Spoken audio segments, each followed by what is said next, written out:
வணக்கம். என்னோட channel subscriber பண்ணிக்கோங்க. அதாவது வந்து பார்த்திங்க அப்படின்னா, கார்த்திகை தீபம் சீரியல்ல ஜூலை மாதம் 14ஆம் தேதி என்ன நடக்குது அப்படின்னு சொல்லிட்டு பார்க்கலாம் வாங்க. அங்கே பார்த்திங்க அப்படின்னா, ரேவதி அந்த கல்யாண மண்டபத்துலேருந்து வெளியில் வந்து யோசிச்சுட்ருக்குறாங்க. என்னடா அது எங்கேயுமே எந்த எவிடன்ஸுமே கிடக்கல, நமக்கு வந்து ஏற்கனவே கல்யாணம் ஆயிடுச்சுங்கிற மாதிரி சொல்கிறாங்க, என்ன நடக்குதுன்னே ஒன்றும் புரியலேன்ட்டு யோசிச்சுட்டு நின்றுட்டுருக்குறாங்க. அங்கே வந்து சாமுண்டீஸ்வரி வந்து அந்த கல்யாணத்தில் இருக்கக்கூடிய எல்லா தடயங்களையும் அழிச்சிட்றாங்க. அது தெரியாமல் ரேவதி இது பண்ணிகிட்ருக்குறாங்க. அப்போ வந்து அங்கே ஒரு கூட்டுற அம்மா வந்துட்டு, அம்மா உங்கள் பேர் ரேவதி தானே, நல்லா இருக்கீங்களாம்மா அப்படின்னு கேட்குறாங்க.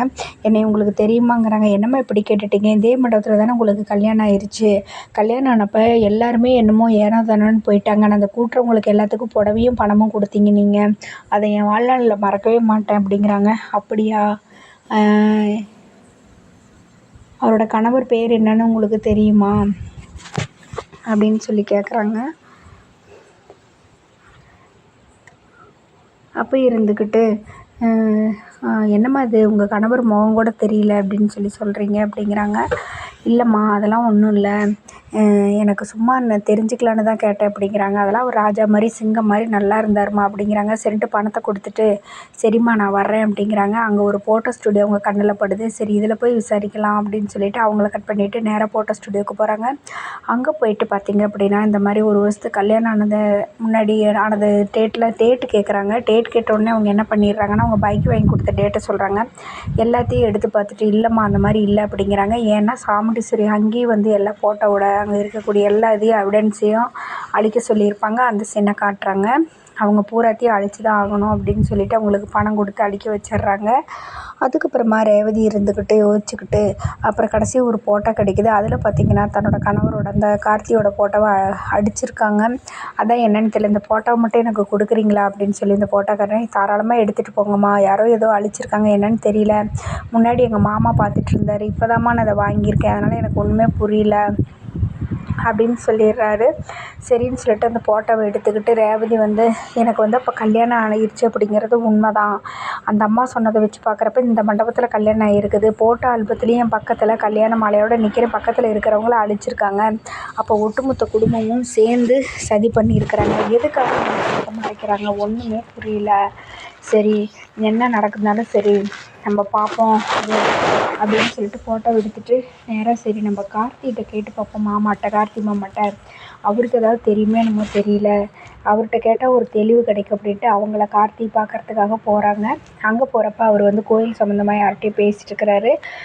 அப்போ வந்துட்டு மாமாங்கிறாங்க, சொல்லு ரேவதிங்கிறாங்க. சரி இரு நான் அந்த வேலையை முடிச்சுட்டு வந்துடுறேங்கிறாங்க. சரிங்க மாமா நான் வெயிட் பண்ணுறேன் அப்படின்னு சொல்லிட்டு சரின்ட்டு வெயிட் பண்ணிகிட்ருக்காங்க. அப்போ இருந்துட்டு கோயில் சம்மந்தமாக அவங்க பேசிட்டுருக்காங்க. அப்போ அங்கே ஒருத்தர் வராரு. வந்த உடனே அவர் இருந்துட்டு, தம்பி நவரத்தனமும் இந்த நவதானியமெல்லாம் வாங்க சொன்னனே வாங்கிட்டிங்களா தம்பி அப்படிங்கிறாங்க. என் காரில் இருக்குதுன்னு அங்கே போய் எடுத்துக்கோங்கங்கிறாங்க. தம்பி இந்த கார் திறக்கிறதெல்லாம் எனக்கு தெரியாதுங்க அப்படிங்கிறாங்க. உடனே ரேவதி இருந்துட்டு, கொடுங்கம்மா நான் திறந்து எடுத்து கொடுக்குறேன் அப்படின்னு சொல்லிட்டு காரை திறந்து அங்கே போய் நவதானியம் இதெல்லாம் எடுத்து கொடுக்கும்போது அங்கே கார்த்தியோட டைரி அங்கே இருக்குது. டைரியிலேருந்து இவங்க கல்யாண ஃபோட்டோ, அதாவது வந்து ரேவதியும் கார்த்தி இருக்கிற கழுத்தில் மாலை போட்ட மாதிரி கல்யாண ஃபோட்டோவை வந்து கீழே விழுந்துருது. உடனே என்னாச்சுன்னா அவங்க எடுத்து கொடுத்துட்டு போனதுக்கப்புறம் ரேவதி வந்து கீழே கிடக்கிற அந்த இதெல்லாம் எடுக்கும்போது அந்த ஃபோட்டோவை எடுத்து பார்த்துட்றாங்க. தங்கையில் இருக்கிற ஃபோட்டோவும் அது ஒன்று தான் அப்படின்ட்டு அந்த மாப்பிள்ளை யாருன்ட்டு ஆர்வமாக பார்க்குறாரு. கடைசியில் அது கார்த்தி மாமா தான். அதை பார்த்தோன்னா அதிர்ச்சி அடைகிறாங்க, அப்படியே அழுகுறாங்க. அந்த சீன் வந்து ரொம்ப நல்லா இருந்துச்சு. அழுதுகிட்டே ஐயோ அப்போ இவர் மாமா தான் என்னோடய கணவரா, அப்போ இந்த ஃபோட்டோவில் இருக்கிறது இவரும் ஒன்று தான், அப்புறம் ஏன் இவர் வந்து இவரு கூட ஏன் நம்மக்கிட்ட மறைச்சிட்டாரு, என்ன விஷயமா இருக்கும், எனக்கு தான் பழசெல்லாம் மறந்துடுச்சு ரைட்டு, அதுக்கு இவர் கூட ஏன் மறைக்கணும், என்ன நடக்குது ஒன்றுமே புரியலையே அப்படின்ட்டு பயங்கரமாக அழுகுறாங்க. அழுதுட்டு உடனே ரேவதி இப்படின்னு திரும்பி பார்க்குறாங்க. கார்த்தி ரேவதி இங்கே வா அப்படிங்கிறாங்க. சரின்ட்டு கூப்பிட்டோன்னே நேராக போகிறாங்க.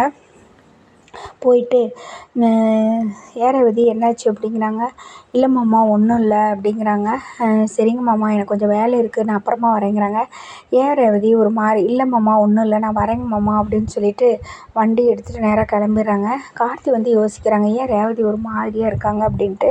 உடனே வண்டி எடுத்துகிட்டு நேராக ரேவதி வீட்டுக்கு போகிறாங்க. அதோட எபிசோடு முடியுது. அடுத்த நாளைக்கு என்ன நடக்க போகுது, அவங்க அம்மாட்ட எல்லாம் போய் எல்லா விவரத்தையும் கேட்டு பெரிய பிரச்சனை பண்ணுவாங்களா, இல்லை என்ன நடக்க போகுது, கார்த்தி தன்னோட கணவருங்கிறத ரேவதிக்கு தெரிஞ்சு போச்சு. அடுத்து என்ன நடவடிக்கை நடக்க போகுது அப்படிங்கிறத அடுத்த எபிசோடில் பார்க்கலாம். நன்றி, வணக்கம்.